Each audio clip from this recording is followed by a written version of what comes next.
हाँ, ये मेरी खुशकिस्मती है कि ऊपर वाले ने जनता के दिल में इतनी मोहब्बत डाली है कि इतनी मूसलाधार बारिश हो रही थी, उसके बावजूद भी हज़ारों की तादाद में लोग भीग कर खड़ी हुई थी वहाँ पर। तो हम तो कोशिश कर रहे हैं कि यूपी के जनता के दरमियान में रहें और उनका दिल जीतें, हमारा पैगाम उनको पहुँचाएँ। और हमारी कोशिश ये है कि ज़्यादा से ज़्यादा तादाद में हमारे पार्टी के कैंडिडेट्स जीतें। तो उसी सिलसिले हम लोग तमाम पार्टी के ज़िम्मेदार मेहनत कर रहे हैं कलेक्टिवली। बताया जाता है कि ओवैसी साहब प्रचार करते हैं जहां पर उनकी सीटें निकल कर आती हैं, जीत होती है। आपने क्या कुछ आइडेंटिफाई कर रखे हैं कि किन किन जगह पर उत्तर प्रदेश में हमारे को जलसा करना है, रैली करनी है और मत देना है वहां पर? नहीं, ये तो हर पॉलिटिकल पार्टी करती है, इसमें सिर्फ मैं ही नहीं या हमारी पार्टी नहीं, बल्कि सब पॉलिटिकल पार्टी अपने स्ट्रॉन्ग पॉइंट्स पर ज़्यादा तवज्जो देती है।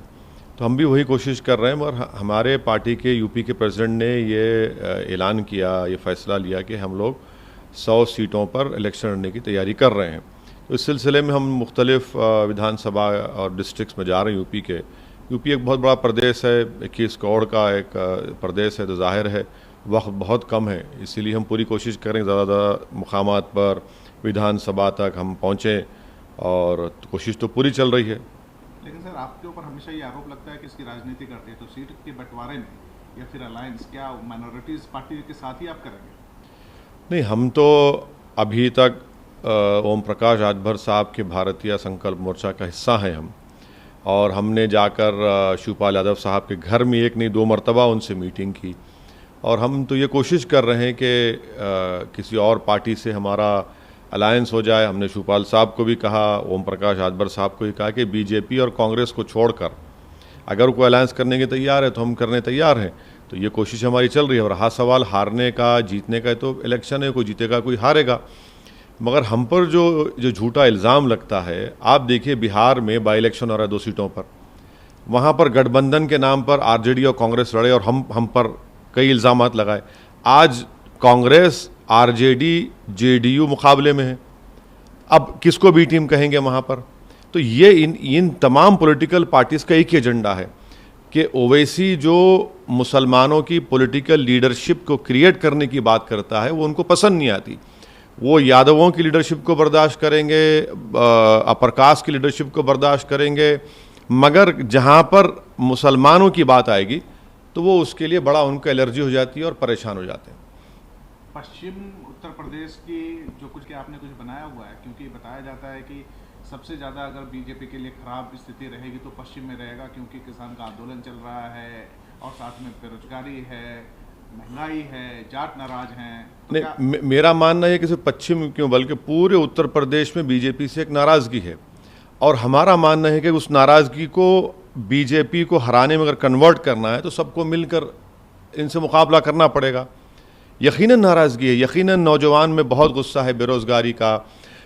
कोविड के दूसरे वेव में जो लोगों को ऑक्सीजन नहीं मिला, अंतिम संस्कार के लिए ना लकड़ी मिली, ना ज़मीन मिली, ना दवाएं मिली, तो हर गवर्नेंस के हर इशू पर बीजेपी नाकाम साबित है। तो सिर्फ किसान या जाट बल्कि हर समुदायों में बीजेपी से एक नाराज़गी है। मगर शर्त यह है कि अगर मिल के लड़ेंगे तो उसमें बहुत बड़ा फ़ायदा हो सकता है। आज अखिलेश यादव ने एक बड़ी प्रेस कॉन्फ्रेंस साफ तौर पे कहा कि जनता इंतजार कर रही है कि बीजेपी के खिलाफ वोट करके उसके खिलाफ विपक्ष वाले को सरकार बनाए। देखिए, हम आपको इसमें आरोप आप पे ये लगा कि क्या आपको लगता है कि बीजेपी का स्टैंड मजबूत हो इसलिए आप माइनॉरिटीज को वोट अपनी तरफ खींचने की कोशिश कर रहे हैं, जो कि एक सबसे बड़ा सपा का धड़ा है? नहीं, हम पहले ही ये कह चुके हैं कि MY कॉम्बिनेशन से आप बीजेपी को नहीं हरा पाएंगे। आपको A to Z कॉम्बिनेशन तैयार करना पड़ेगा, तभी जाकर आप बीजेपी को टफ फाइट दे सकते हैं और तभी जाकर हम योगी को दोबारा उत्तर प्रदेश का मुख्यमंत्री बनने से रोक सकते हैं।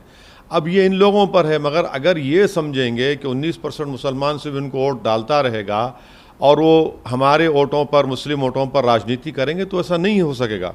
हालात बदल चुके हैं। और दूसरी अहम बात यह है कि पार्लियामेंट के चुनाव में सपा और बसपा मिलकर लड़े, उसके बावजूद भी आप बीजेपी को नहीं हरा पाए, सिर्फ 15 सीट पार्लियामेंट से जीत पाए, जबकि 75% मुसलमानों ने आपको वोट दिया। तो ये भी तो एक रियलिटी है। इसलिए हमको ये लगता है कि आज MIM पार्टी का एक पहले से ज़्यादा MIM पार्टी स्ट्रांग है उत्तर प्रदेश में, पहले से ज़्यादा लोगों में एक्सेप्टेंस है और बहुत अच्छे काबिल बहादुर लोग हमारी पार्टी से जुड़ते जा रहे हैं।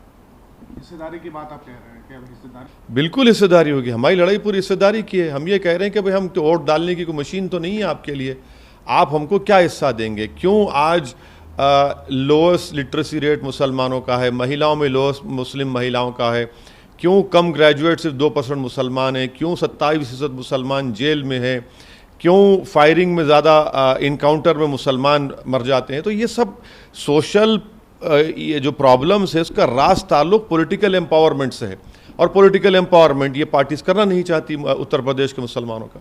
एक आखिरी सवाल उत्तर प्रदेश से जुड़ा लगता है कि एक ऐसे समय में चुनाव आया है जिस समय ओवैसी के लिए रास्ता क्लियर हो गया है, क्योंकि आजम खान साहब जेल में हैं। ना ना ना, नहीं नहीं नहीं, बड़ा चेहरा ना ना ना, मैं हरगिज़ इस तरह का आदमी नहीं हूँ। मैं आज़म खान साहब के लिए दुआ भी किया हूँ, जनता से भी अपील किया हूँ कि उनके लिए दुआ करिए, उनकी मुश्किलात में अल्लाह कमी लाए, वो जल्द से जल्द रिहा हो जाए।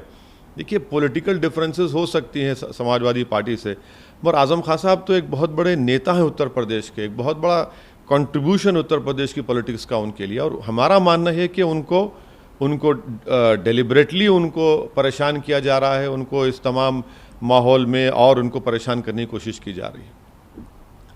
इसे को इनवाइट किया है आने वाले समय में अफगानिस्तान के मसले पर नवंबर 10 या 11 को एक बड़ी बैठक हो सकती है भारत में। फिर ये किस तरीके की नीति है सर? इंडिया और हिंदुस्तान, पाकिस्तान और हिंदुस्तान बात करने के लिए तैयार है एक टेबल पे? देखिए जम्मू कश्मीर में हमने सीज फायर को मान लिया, LOC पर सीज फायर ब्रेक हो गया था, हमने सीज फायर को मान लिया। क्यों माना हमने?